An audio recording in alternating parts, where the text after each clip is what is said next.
My first experience in Antrim was joining the police department as a young man just getting out of the Army.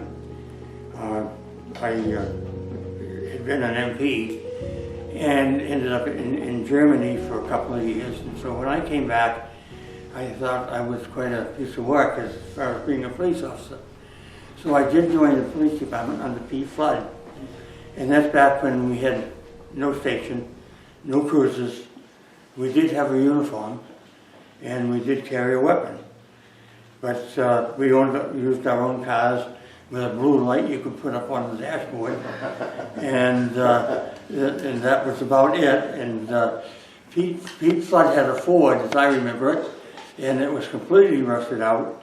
It had a fender that was falling off of it, and always had a light that was out.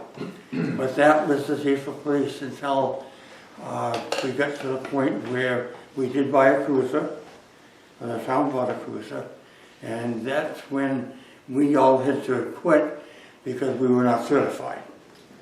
And that's when every police officer had to go through the school and so forth. So that was under Clark Craig, that the cruiser came. I'll add one other thing. Pete Flood's car used to fire on 3 out of 4 cylinders running down Main Street. Yeah. When were you a selectman? I looked at some stuff at home, and you have to give me the date. I'm going to tell you the story of it. I ran for selectman, and I got beat by 2 votes by Charlie Gilmore. Okay. And so the next year I ran, and I won.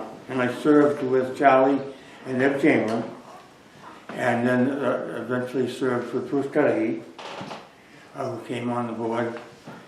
And now, I've got to tell you some interesting stories, because all there was in the town hall when I was a selectman were 3 selectmen. There was no secretary, there was nobody else there.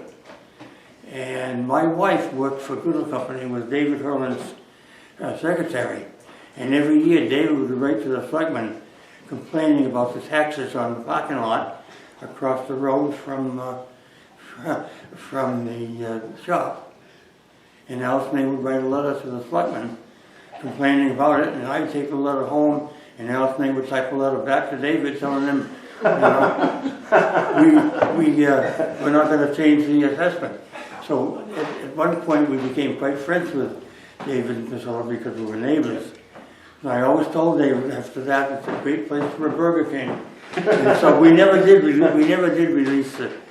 But that was another thing that we did when Bruce and I were on the board. We knew a lot of building was going on up the lake. And so we pulled out the drawers out of the cabinet. We put them in the back of my Jeep. And we went up and spent a whole day just driving around the lake and finding new property and additions and so forth. And we had a great day, and we found a lot of money that day because people were not telling us what they were doing. Oh no! And we didn't have any building permits in those days, so very difficult to track. 1967 to 1973, I think you were selected. I think so. Yeah. And then after that was school board. No, I haven't got to that yet. I know. I'll tell you one other thing that went on. David Earl was still complaining about that when I was a selectman in the late 70s. Now transferred to the Bellavos. I didn't know that. What year did you move to Antrim? I got discharged in 1960 and came to Antrim, and we had an apartment in my in-laws' house. The other end there was an apartment, kitchen, and a living room, and a bedroom up there. Did you grow up in Goffstown though? I was born in Ware, and I moved all the way up to Henniker, and then moved all the way to Antrim. Okay. But from Henniker to Antrim, I went to Germany and back to Antrim. Okay. My daughter was born in Germany. The housemaid came over. We lived on the economy in Germany, had a nice little apartment, had a great time, traveled, went to Paris, had a great time. Were you on the school board when, the last time I can remember, the taxpayers cut the budget? No, when I went on the school board when Phil Baker moved to Florida. And they put an ad in the paper to apply, and I did. And as a selectman, we had an advisory board for Conville, and I was on that. And I had criticized the school quite a bit because of the cost and so forth and so on. And so Superintendent Edwards at the time picked me to be on the board and gave me the chairman of negotiating salaries. And fortunately, he didn't know this, but I did.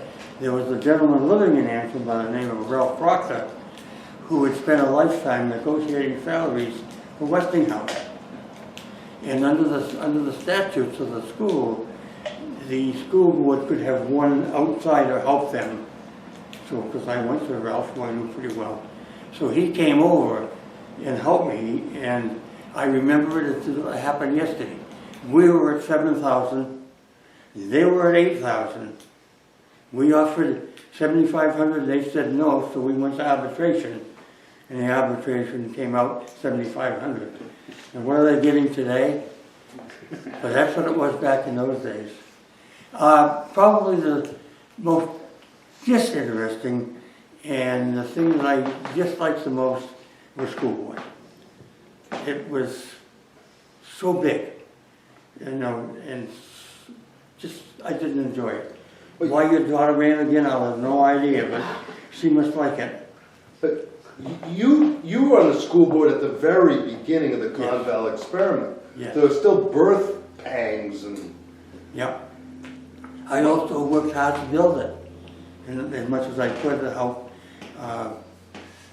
Mr. Edwards was going from town to town, and there was a lot of work went into Conval. And I think it's worked out well. Must have been the year you got off, because I remember the voters Yes, I do remember. $600,000 once. Yeah, but I was not. And they all regretted it the next year. Yes. Yeah. All right, now go to moderator. That's your next job. Well, when I first get home and started going to town meetings, Hiram Johnson was moderator. Probably most people moving to Antrim never saw Hiram Johnson. I did. And at that point, his son wanted to be moderator. I know.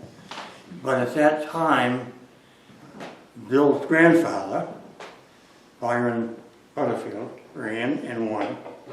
And I think he served 3 years. And at that point, the doctor told him he should not do moderator anymore because of his heart. So I ran for moderator and won, and served 41 years. And we had some interesting meetings. One of them I'll think of, we had 2 articles. One was writing a letter to the president opposing nuclear weapons. And later on we voted to accept the USS Antrim, which was a nuclear ship. And some people had some trouble with that. And that's where Mary McCreary came in and was at that meeting. And enjoyed it and wrote about it. And we had a lot of good publicity from Mary. And I guess everybody knows she's buried in our cemetery. And she was quite a lady.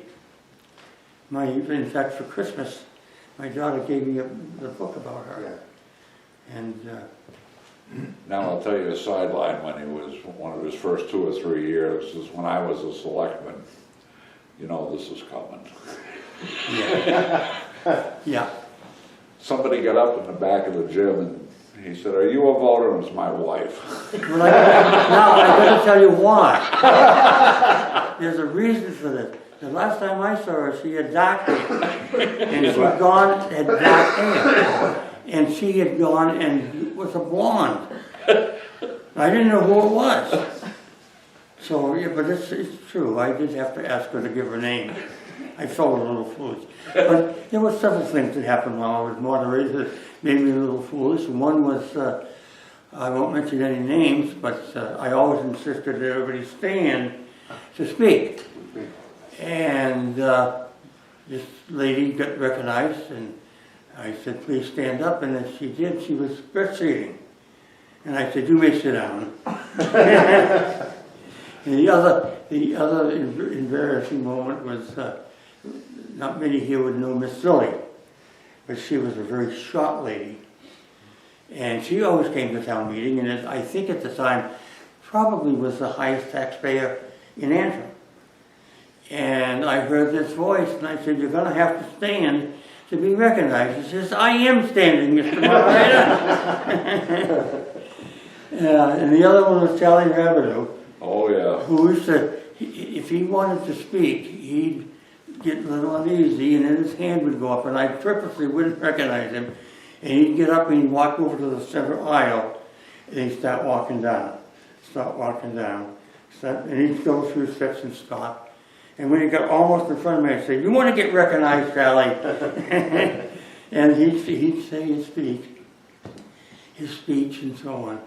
I'll tell you something else about little Silly. She was a fill-in teacher when I was in elementary school up here, when we moved here. And she was so short, we used to stand there at the top of the hill. This is the old AES. And you'd see Miss Silly coming up the hill, and you'd see her eyes between the steering wheels. You couldn't see her when you talked, but you saw these glasses on her eye looking through, and she'd show up. She was about, what, 3'5" or something like that. And another thing that happened was... Hey, bring on him, if you know more about it than I do now, the Washington thing. You know, Historic Society. Oh, well, but Bob, you and Carol Weber, and who else got involved in the founding? Well, it ended up pretty much with we had a terrible time getting it organized because there was all kinds of paperwork that had to go through the Attorney General's office, and we didn't know what, and we were dealing back and forth till we got the papers and became an organized society. How I got into that, I don't know, but it was interesting. And as many know, I have a pretty good collection of Antrim stuff that we're going to have to talk about someday because I'm not getting any younger. So what we're going to do with it, whether we want to bring it here or take it to Concord, or some of it here, some of it there. So, maybe we'll talk with my wife later when I'm not going to be involved. Yes, so that, and then as far as charter of the Lions Club, charter president of the Lions Club, I got forced into that by Mr. Edwards and Win Whitney. And I didn't, it was a case of you're going to do it. And we did. You sure they did not say we're not giving you a loan if you don't sign up? Yeah. Well, yeah, something like that. Were you the longest serving moderator in the state of New Hampshire? I don't know about state of New Hampshire, but I was the longest one in Antrim, and that was my goal. 41 years. To beat Hiram. Yeah. And it was my own damn fault that I got beat, because I didn't do anything. No, you got sick. Well, I mean, I didn't even I didn't put anything in the paper, I didn't make any phone calls, so I learned a lesson. Well, 41 years is it's pretty exceptional. It probably was time to step down anyway. All right, let's hear about when you were state senator. Oh, well, I have a book at home that I bought that was written by a Speaker of the House, Cobley, and the name of it is How We Make Spaghetti and how we make, I can't think of the word, but how we make sausage. And that's what it is down there. Very little to accomplish something. Because, it's like what just happened in Washington. This man that they named for the court, the Democrats all voted for him to get the judgeship that he's at now. But the same person, if you get a new judgeship, they wouldn't vote for him. Well, you get that same thing's happening in Concord. The House couldn't even pass a budget. Yeah. So, it's something that I enjoyed, but I'm glad I'm not there, if you know what I mean. Because it's terrible that they can't pass a budget in the House. And so it's becoming more and more divided. Senate is divided, but not as bad. But it was a great experience. I was able to do something for Antrim. The road work that came down through the main street and the sidewalk, and the lights and so forth. And then a couple of years later, I was able to get the money for Concord Street, but there was a certain selectman that said we couldn't afford it, so they never took the money. And it was a big mistake, because as you come up the road now, the lights stop, but anyway, that's water over the dam, and we've discussed it before, so no sense in doing it again. That it was a great experience. What committees were you on, Bob? I was chairman of insurance, And that was a field you worked in? and that was the field I worked in. The problem was, I worked in claims, and I had to learn a lot about, health insurance and this type of thing, because I never was involved in it. But we tried to do something to help health insurance costs, and the Democrats beat me. And we tried to do something about malpractice, and it didn't work. I don't know what you're going to do about malpractice. Because the history of that is, just briefly, is that malpractice didn't work before because no doctor would testify against another doctor. And that's the way it was between the brothers. Well, Dave Nixon, very fine attorney, very good friend of mine, found 2 doctors up in the Laconia area that would testify. So he would get a malpractice claim, and he'd bring both of these doctors in, and they would testify that Dr. Edwards did this wrong and that wrong. And he'd get big verdicts. So that's how malpractice came to New Hampshire. And we haven't been able to slow it down. But it's like Dr. James, who was here before. He was in practice for himself here in Antrim, and he went to Peterborough for himself, and he had to go to the hospital because he couldn't afford to pay the malpractice.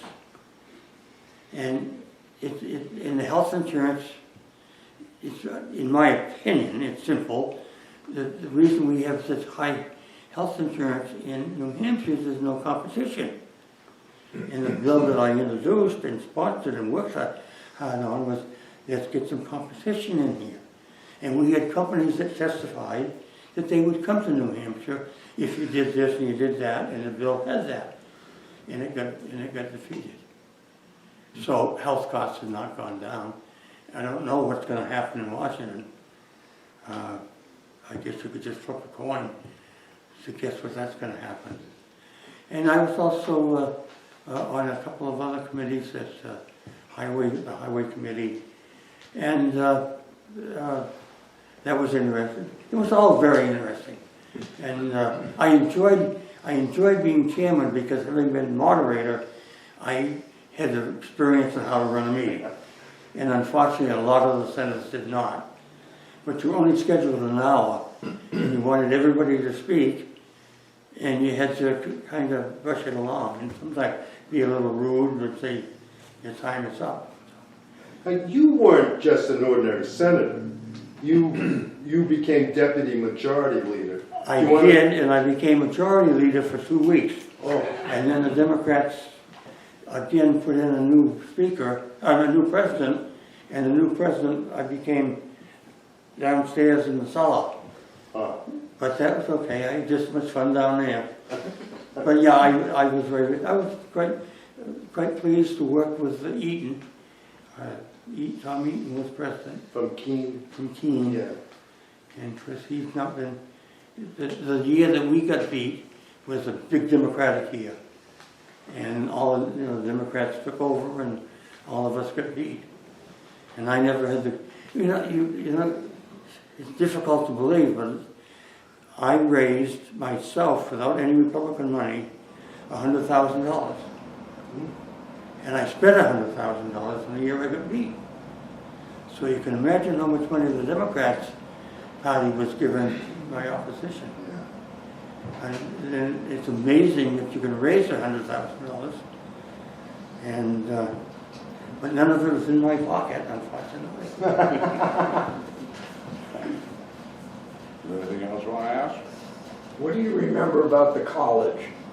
Hawthorne College, Silver Library. Oh, it's funny because I lived in Henniker when New England College started. And there was a big decision in Henniker. Did you like the college, didn't you like it, and so forth. And they were taking over property, buying property, it was going off the tax rolls and so forth. So I guess that was my feeling when the college first came in. But they didn't do that. They built their own buildings, and I think it's kind of too bad that it isn't still there. But And we had our Lions Club charter night for the second Yes. Lions Club at the Silver Library, which and was that building's gone. quite an event. It was, roof was leaking, but it was quite an event. Yes, we did. Yeah. And it's interesting because as you know, I got beat in Antrim when I ran for senator the last time. And I got beat in Antrim when I ran for moderator the last time. So I figured my election days in Antrim were pretty well gone. But I've been fortunate, and I'm enjoying it very much, that the Democratic governor appointed me to what's called the JCC board, which you sit on a panel, and if there's a complaint against a judge, you hear it. And then you hand out the discipline to the judge. And recently, the Democratic governor appointed me to the Adult Parole Board, which I've only been to 2 meetings to observe, that I'm going to find very interesting, because the way that's set up, and I didn't know it before, is on Tuesdays, the hearings of the parole board result in the people who've been paroled and messed up on their parole come back for a hearing, and usually the board says back in jail. On Thursdays, the hearings of the prisoners who are in jail coming forth asking for a parole. And something I didn't know before, that oftentimes you hear the sentence is 4 to 10 years. I never really knew why. Well, if you get a sentence of 4 to 10 years, after 4 years you're eligible to apply for a parole. So that's brand new, and I'm really looking forward to that. When you look back at about 50 years of public service, what were your proudest achievements? What are you most proud of? Well, I think I was proud of the police department, of what we did, some of the things we did. If there was a big drug problem in those days, we didn't know it. So I could tell you today, I don't know if we did or not. I got involved in the selectmen on the town gym, which in those days didn't look anything like it does today, but we got the money and got that painted, so it looked better. On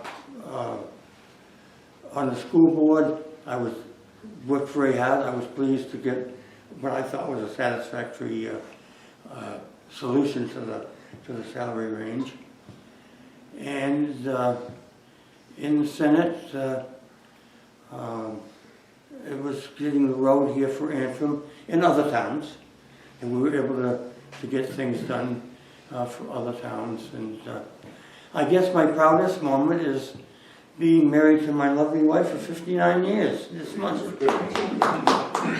Bob, you mentioned being in Germany in the late 50s.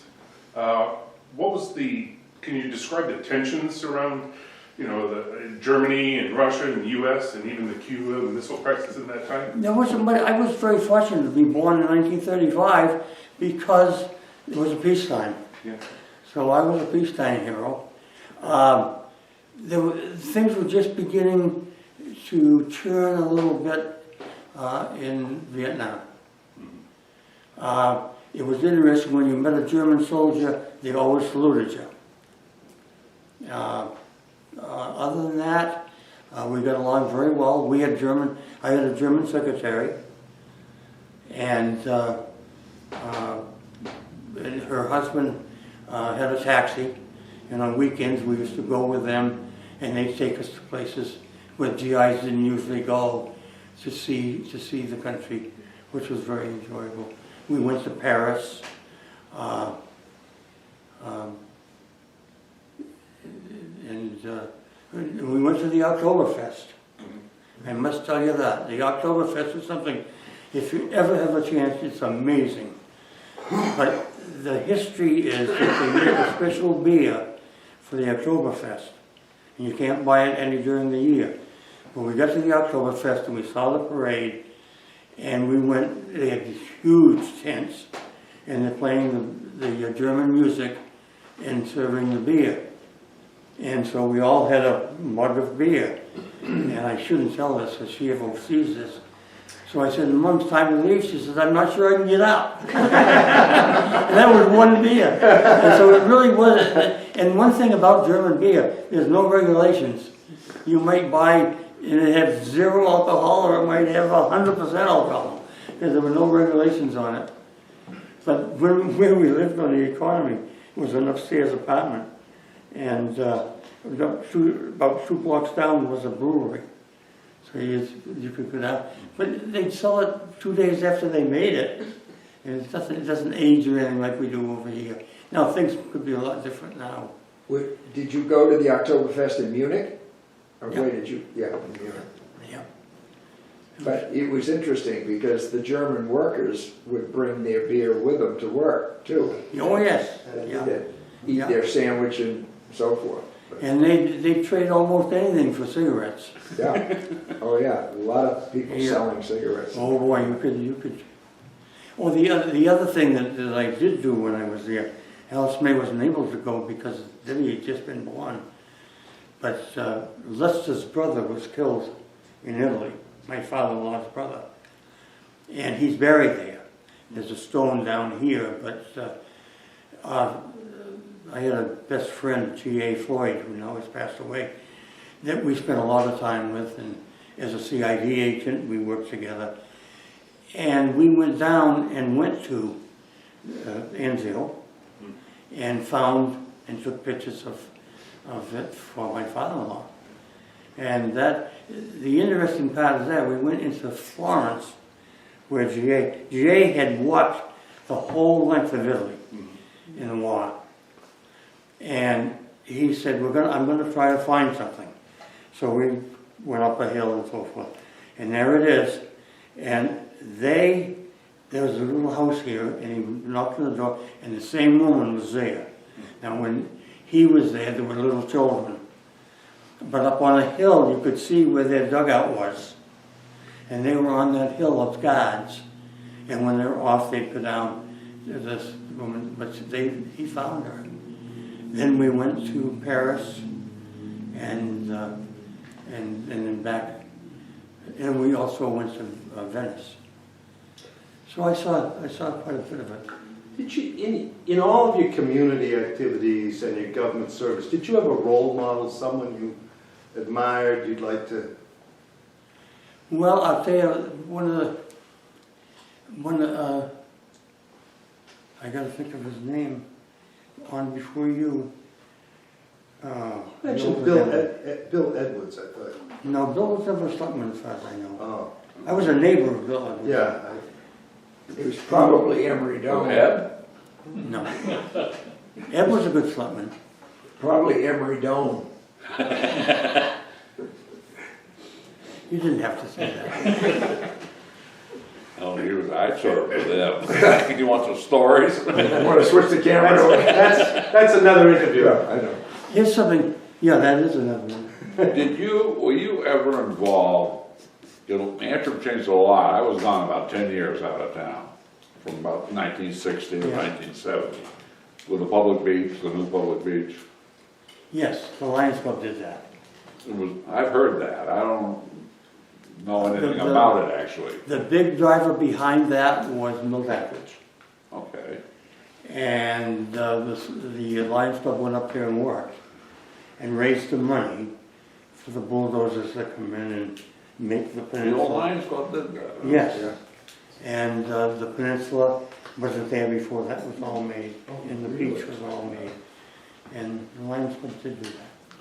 It's hard to imagine how small the old public beach was. You're right. I mean, when you drive by and take a look at where we used to swim.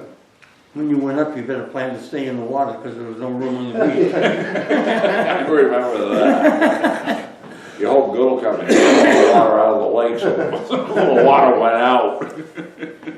You have a spectacular antique car, which, speaking of Oktoberfest, you often lead the parade through at Yeah, I've the been harvest. dressed, either Elsme and I have driven the, What, can you tell us about that and maybe what you think of as you're driving down Main Street? well, I tell most people that the 55 T-Bird was a result of a midlife crisis.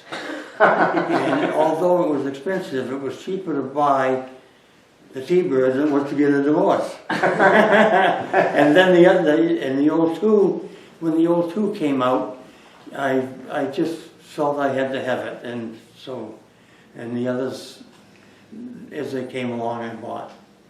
But yeah, I enjoy them. It gives me a chance to get out of the house and into the garage when we're both retired. Because when I first retired, I was making continued to work, like, keep it that way as long as you can. And so, yeah, I have fun with them. But I enjoy being in the parade. Who are the most unforgettable personalities that you've run into in Antrim? Pete Wallace. Oh, Pete Wallace. well, Pete Wallace would be number 2.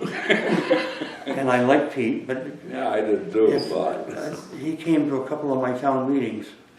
Newspaper in hand, waving it. Walter Bigelow probably was the most unforgettable character I ever knew. He was strange. I'll add something to that. He lived in North Bennington, and every morning he'd come up, he'd be driving to wherever he was going.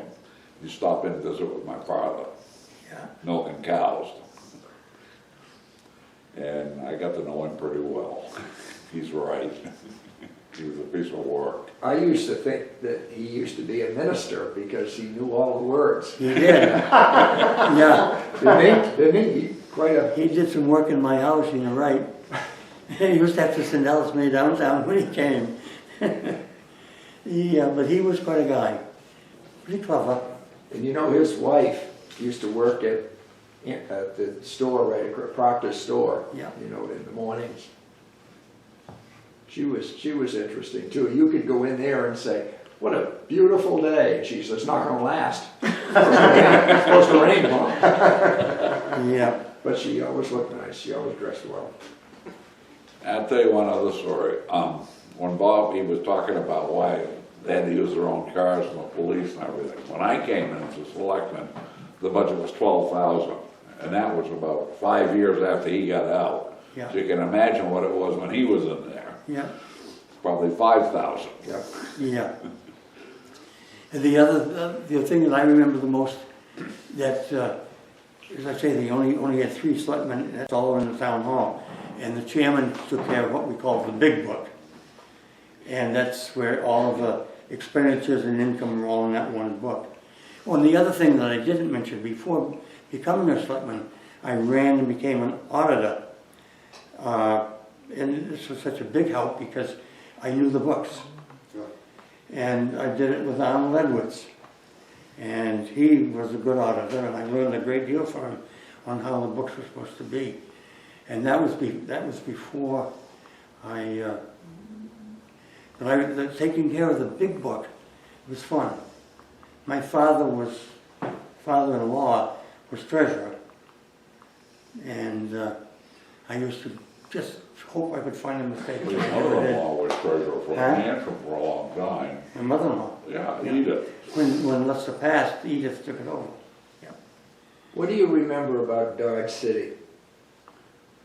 Not much. Huh? And that was pretty well, but I can tell you, Alice May used to go there, and her memory of it is that she'd get out of school and go down, and he had a great big barrel full of pickles. And you could go in and get a pickle and pay a nickel. And then she'd walk home with her, but I don't think I was ever in it. Oh. That happened when I was in.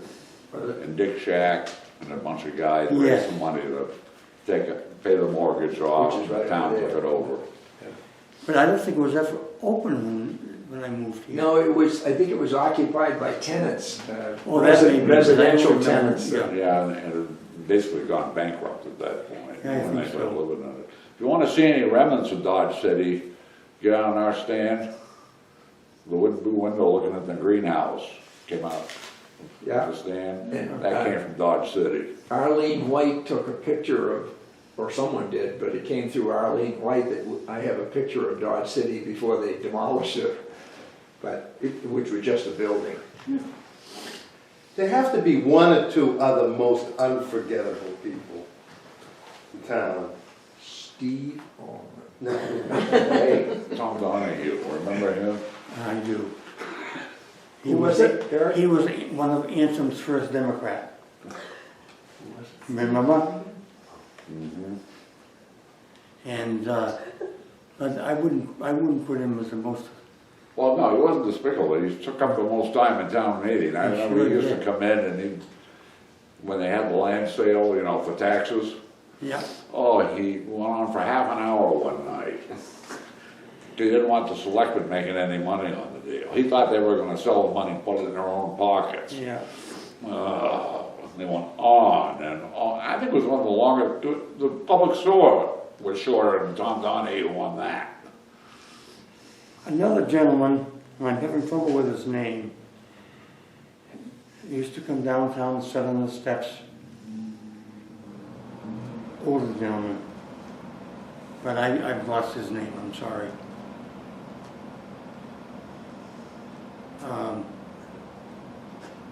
I'll tell you the funniest story, and this didn't happen when I or Bob were there, when Andy Lane was there. Tom Brown used to pay his head and poll tax with raccoon heads. Yes.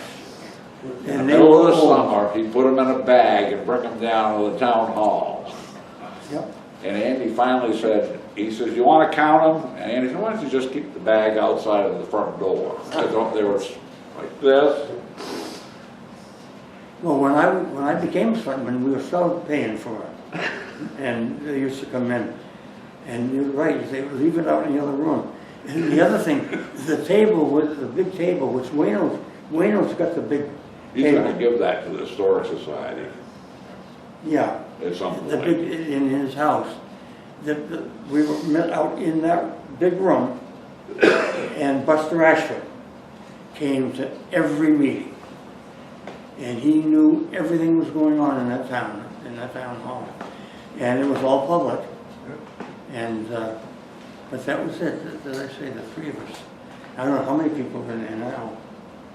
But, Oh, yeah, same budget- room, it's just where Donner is. the road agent, the roads were, when I was on the board, the town did not own any equipment. Merle Avon owned a truck, and they rented the other vehicles. And when I was on the board, we bought the very first grader.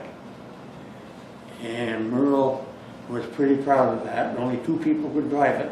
It was Merle and Edwards. And Edwards worked for a construction company, Wayne. And now they've got equipment coming out the doors. So it's amazing what's happened in that time. We didn't have a cruiser, we didn't have a police station, we didn't have any equipment, didn't have any computers either. So lots happened in this. But I guess I would say I'm glad I'm on this end of it. The way things are going in the country and the world, and I just don't know where it's going to go. But personally, I've had a great life, very happy life, and I've enjoyed living in Antrim, and I'm hoping when I sell my house that I can find something in Antrim. But it's got to be one floor. I got a couple of questions for you, just to prove that you're not all politics and business. Can you talk a little bit about how you got involved with the Antrim Players And you can share some of the stories that, things that might have gone on. You don't have to either, but I'm just curious. Well, yes, I enjoyed the Antrim plays a great deal. I was not the lead actor, I'll tell you that. But a couple of things that did happen to me is I never knew that Phil Baker was colorblind. And on the day of the performance, the background was painted gray, but you had to spray it red to make the color right. I didn't know that. So I'm spraying away and I'm saying, how's that look, Phil? Phil says, looks great. I did the whole thing, and then one of the Hurlins, somebody came in and it was all red. And I had to paint it all gray again before the performance that night. And the other time, I was sitting outside the curtain making a speech in the play. I forgot my lines completely. And the prompter was right there reading them to me, and that was a little embarrassing. But we had some great times in the plays. We used to have treasure hunts. Once a year we used to have meetings, 2-3 times a year. And it was a great time, Who got you involved with the players? Hurlins, That's what I did. yeah. David and I did an act where no speaking. We were supposed to be in a room and there was fire all around it, and we were, and David put me underground. But he was a great actor. What can you tell people about the theater you had in your farm? Oh, that's, well, I'll tell you the whole story. I was at Hurlins, and all the kids were about that tall. And they were putting plays on in the Hurlin barn, but it wasn't right. And maybe I'd had one too many. And I said, I'll tell you what I'll do for you kids. I'll make a theater for you in my barn. And went home, and that morning about 6 o'clock, all the Hurlin kids were in my bedroom waking me up. Saying, you're gonna do the theater? So I went out, and all I did was I got some 2x4s, put plywood on it, and put a thing on the front of it because my barn wasn't that tall. And we put that there and we made a curtain, and we had a place out back for the dressing room, and we had a lobster. We named it the Lobster Theater because we had lobster that night. And somewhere we got a lobster trap was on the outside of the barn, and it went on for I don't know how many years. And they had rehearsals every day. Made a place out in the yard for the bicycles. And then when it came time to paint the what do you call it, the staging, black. My driveway was all different colors of paint. So we had a great time. In fact, I wasn't home one night during a performance, and they were having a little trouble. So Nate always caused me a lot of, just like another son. So he went out, and that house had fuses. So he took the fuse out, put a penny in it, put the fuse back in. Oh boy. And that's how the theater went that night. We fixed it after that. Never happened again. But that was a really great thing. It was surprising the kids that came to it. But once you reached the height of the curtain, top of the curtain, you had to quit.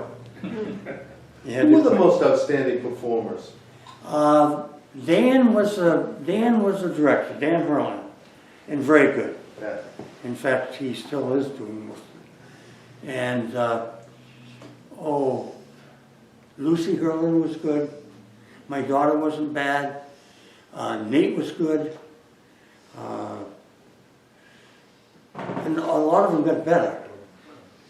But Nate wrote the plays, and we got written up in the paper. It was really quite a thing. But they all grew up, and they got too tall, and they had to quit, and we didn't have any new ones come in. But it was, on theater night, it was, I don't know how many, I think I got the chairs out of the town hall, I think, to put in the barn. And had a full house every time. But those were great times for the kids. And the other thing we did was tap all the trees in the neighborhood. And I had a Jeep, used to fill the Jeep with the kids when I got home from work and go gather the sap. And we made some syrup. Not much. On a personal note, I just want to say that Bob Flanders was my best man when Sarah and I got married. Really?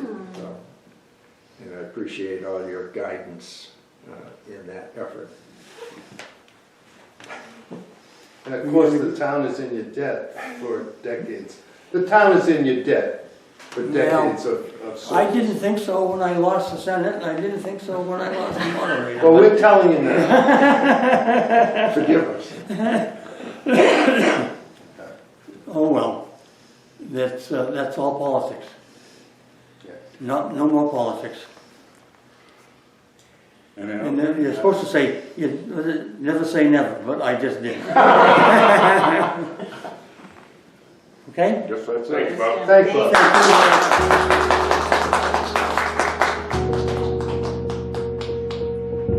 The next, they really did pick on the old timers, didn't they? Huh?